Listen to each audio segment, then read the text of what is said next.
Rumah Alif bertanya, macam mana watak Bullseye boleh keluar penjara dan macam mana watak Kingpin keluar penjara selepas Netflix Daredevil Season 3?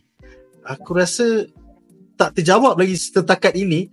Maybe dalam Daredevil Born Again Season 1 akan ada flashback scene. Tapi kalau kau nampak babat-babat dia dengan Vanessa pun, Vanessa ungkit, you were gone. I yang take over business ni, I yang buat berjaya juta-juta setiap minggu. So maybe in future therapy sessions kita akan dapat dengar macam mana Kingpin keluar daripada jail. Bagi aku, this is not surprising or even a mystery yang perlu kena explain. Aku rasa kalau kau tengok in the earlier seasons of Daredevil pun, aku rasa dah menjawab lah. Sebab Kingpin and Vanessa punya crime empire, they keep gaming the system.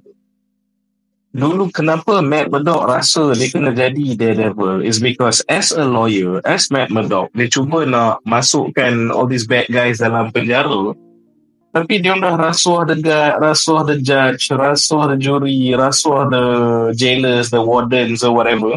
Ni selalu keluar balik.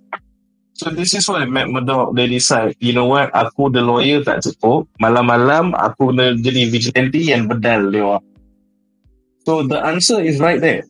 Sebab dia orang ni memang game the system. Sebab the system is corrupt. That's why they want Mayor Fish to make a change. Padahal dia lah dalam paling besar untuk keluar masuk penjara suka hati kan.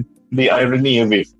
So kalau kau tanya macam mana dia orang kalau dia tak explain pun aku okay. So, dia dah buat banyak kali masa the previous seasons of Daredevil. Especially season 1. Masuk jail tu macam pergi vacation home. Tak nak makna.